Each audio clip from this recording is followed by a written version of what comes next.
Este verão eu fiquei sozinho. Lena, minha esposa, foi para Moscou por 3 meses. Algum projeto importante na empresa dela, do qual dependia a carreira. Kátia, nossa filha, foi para um acampamento de verão nos Cárpatos, onde provavelmente tecia pulseiras de miçanga e cantava músicas do Tsoi ao redor da fogueira.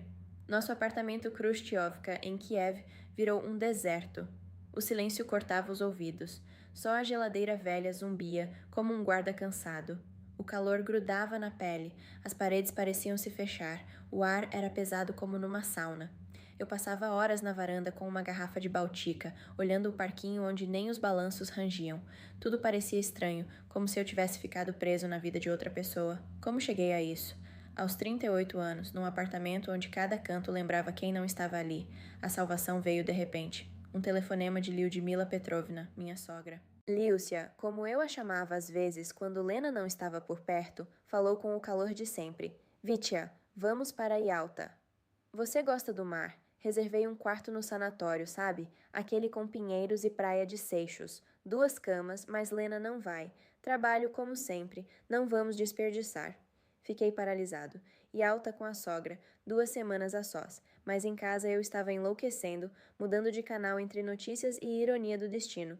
Alternativa: tédio, solidão e mais uma garrafa de cerveja. Líusia não era só sogra. Em 10 anos de casamento ela virou quase uma amiga. Nunca se metia na nossa vida. Sempre sabia fazer uma piada que levantava o astral. Calma, de temperamento leve e senso de humor sutil. Pensei, por que não? E disse que ia.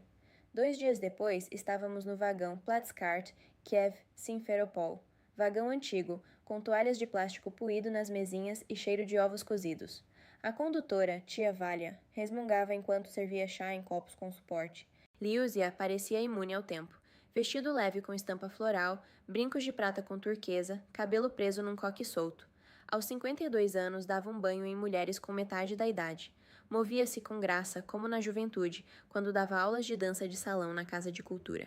Conversávamos sobre bobagens, como os tomates ficaram caros, sobre o filme antigo A Prisioneira do Cáucaso, sobre o gato do vizinho que roubou salsicha de novo. Ela ria, e o riso era como uma brisa naquela abafação. Pela primeira vez em semanas me senti bem. Yalta nos recebeu com barulho e agitação. Na rodoviária, as vendedoras gritavam oferecendo cheburek quentes e vinho caseiro. Crianças corriam com boias infláveis. O ar cheirava a shashlik, mar e asfalto quente. O sanatório Morskoi era como um portal para a USS. Colunas brancas, mosaico desbotado com golfinhos, cartaz descolorido de pioneiros segurando bandeira. Nosso quarto no 3º andar dava para o Mar Negro. 2 camas rangentes, armário velho com espelho, varandinha com mesa de plástico e vista para o pier. Descansamos como quisermos, disse Liúcia, jogando a bolsa na cama. Assenti, mas já sentia que ficar separados não ia funcionar. Os dias corriam devagar, como melaço. De manhã tomávamos café forte na cantina, onde cheirava a pãezinhos frescos e mingau queimado. Liúcia pegava sua xícara e me levava para a varanda, onde o vento do mar mexia nos cabelos dela. Depois a praia. Estendíamos as cadeiras sob guarda-sol listrado e eu olhava enquanto ela lia um livro. Ora sobre pintura, ora sobre Renoir. À tarde passeávamos pela orla, abrindo caminho entre turistas com paus de selfie. Parávamos em cafés onde serviam kvass gelado e pelmeni com creme azedo. À noite uma garrafa de maçandra doce, com gosto de sol. Sentávamos na varanda ouvindo um saxofonista de rua tocar Que Maravilhoso Este Mundo. Tudo era leve, até eu começar a notar detalhes. Como ela semicerrava os olhos quando ria, como ajeitava o cabelo quando o vento bagunçava, como a voz ficava mais suave quando falava do passado, de como dançava ao som de Vysotsky na juventude e sonhava ir para Paris. Uma manhã ela saiu do mar molhada, gotas brilhando na pele bronzeada. Vitya, passa nas costas, disse, estendendo o tubo de protetor. Tentei não pensar, mas as mãos tremiam enquanto espalhava o creme. A pele dela era quente, macia. Não significava nada, só ajuda. Mas o pulso acelerou como se eu tivesse corrido 100 metros. Naquela mesma noite, ela saiu do banho de hobby fino, cabelo úmido. Eu estava na varanda girando um copo vazio na mão. Ela serviu o vinho para si, sentou-se em frente. O olhar era calmo, mas firme, como se visse tudo o que eu tentava esconder. O quarto ficou pequeno, o ar denso como antes de tempestade. Virei o rosto, mas o coração batia tão forte que temi que ela ouvisse.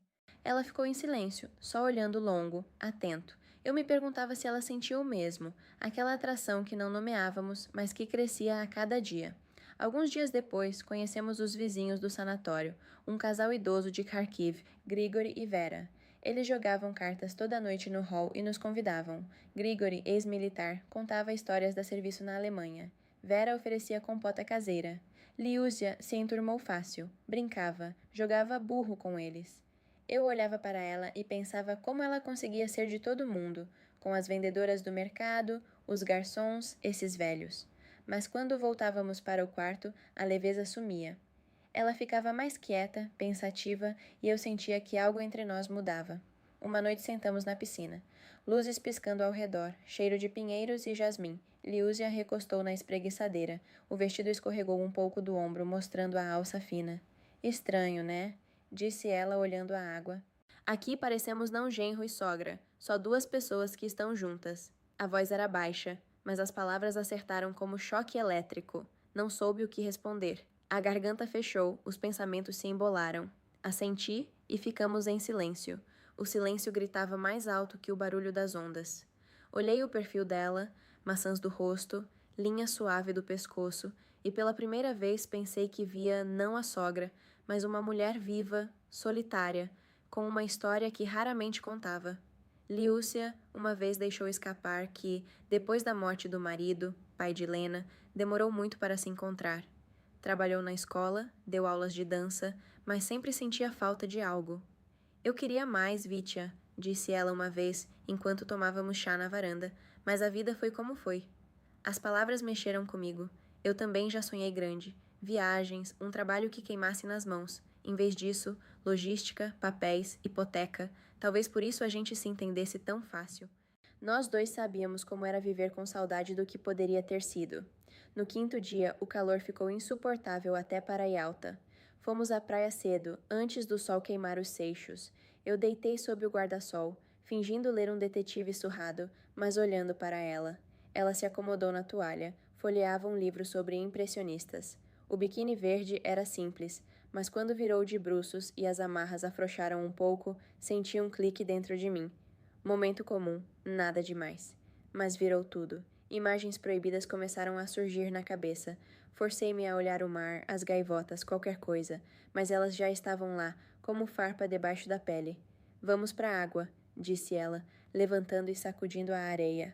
Fui atrás. O mar estava frio, revigorante. Ríamos, jogávamos água um no outro, falávamos bobagem. Como assar melhor chachlik? Por que a cerveja local é pior que a Obolon? Mas depois a mão dela tocou a minha debaixo d'água. Ficou um segundo a mais. Eu congelei. Ela me olhou. Olhar afiado, compreensivo. Tudo bem? Perguntou baixinho. Sim, só inesperado, consegui dizer. Nós dois sabíamos que não era sobre o toque, era um passo além da linha. A porta se entreabriu e ninguém tentou fechá-la. Naquela noite a tensão ficou palpável. Caminhamos em silêncio até o quarto, mas o silêncio gritava. Servi vinho para mim para me acalmar. Liúzia saiu na varanda descalça, de vestido leve, cabelo solto como ondas. Sentou-se em frente e pegou a taça. Olhávamos as luzes de alta, os barcos ao longe. Você sente, né? Disse ela por fim, sem me olhar. Assenti. Isso é errado, acrescentou ela, como se falasse consigo mesma. Virou-se e vi nos olhos dela não a sogra, mas Liúzia, viva, solitária, com a mesma saudade que me corroía. No olhar dela havia desejo, calor que ela escondia atrás de sorrisos e cuidado. Como você quiser, vai ser assim, escapou de mim. Ela pousou a taça, levantou-se e estendeu a mão. Peguei a palma quente, segura. Não falamos, só entramos no quarto, sem paixão, sem pressa. Foi como voltar para casa depois de um longo inverno, um calor do qual não se foge. De manhã, ela estava à janela com uma caneca de chá no hobby. Como se nada tivesse acontecido, disse ela sem se virar. Só descansamos. Agora voltamos. Não discuti. Depois fomos ao mercado comprar pêssegos e lavas. Ríamos do violinista de rua que desafinava Olhos Negros. Mas tudo estava diferente. Tínhamos cruzado a linha e isso não se apaga. O resto do feriado foi como andar na corda bamba. Tentávamos manter distância, mas era como lutar contra um ímã. Olhares no café da manhã, toque casual na multidão e o pulso disparava de novo. Fazíamos passeios, comíamos cachapuri em tavernas, dançávamos sob chanson na orla onde um DJ bêbado tocava discos. Mas toda vez que a mão dela ficava perto demais, o coração perdia o ritmo. Um dia, no café, diante de um prato de quincali quente, não aguentei. Isso vai nos alcançar. Não vou conseguir fingir para sempre. Ela olhava o pôr do sol, onde o mar se fundia com o céu. Eu vivo com isso todo dia também, respondeu, mas Lena não pode saber, ninguém pode. O nome da esposa acertou como tapa. Assenti. Ela tinha razão. Não era só sobre nós. Era sobre a família que destruiríamos. De volta a Kiev, eu esperava que tudo voltasse ao lugar. Lena me recebeu com um sorriso, voz de casa, cheiro de almôndegas. Mas eu já era outro. Liúzia também mudou. Ficou mais quieta, cautelosa. Nos jantares em família, passava o saleiro com um sorriso leve, mas os dedos demoravam um instante. Uma vez, quando Lena não estava, ela apareceu com papéis sobre o concerto da Dasha. Ficamos a sós na cozinha. Isso não vai se repetir, disse ela baixinho, olhando a mesa. Assenti, mas perguntei: e você quer isso? Ela ficou em silêncio, olhando o céu cinza pela janela. Entendi. Se não fosse Lena, se a vida tivesse sido outra, seríamos como dois quebra-cabeças que se encontraram por acaso. A vida seguiu. Com Lena nos aproximamos, estranhamente. Voltei a notar detalhes. O riso dela, como franze o nariz provando sopa nova. No trabalho, ganhei promoção. Agora sou chefe de setor. Com Liúzia mantivemos os papéis. Genro, sogra, nada além. Mas depois veio a carta. Numa manhã fria de fevereiro, um envelope simples e cinza estava debaixo da porta. Só meu nome. Dentro, uma folha. Você sempre foi mais que genro para mim, mais que família. Pena que não dissemos tudo. Não me arrependo de nada. Adeus. Sem assinatura. Mas eu sabia. Liguei. Não atendeu. Lena também não sabia onde ela estava. 3 dias depois, Liúzia ligou de Lviv.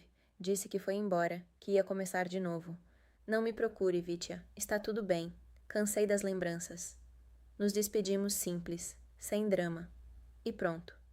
Passaram 8 meses. Com Lena tudo se ajeitou. Voltamos a conversar até meia-noite, como na juventude. Valorizo o que tenho e não busco mais. Mas todo verão, quando o calor derrete o asfalto, eu volto a Yalta. Vejo os pinheiros, os seixos, as luzes na piscina. Ouço a voz dela, calma, quente, e penso se eu faria diferente se o tempo voltasse. A culpa ficou mais quieta, mas sempre está comigo, como uma sombra da qual não se escapa. Amém.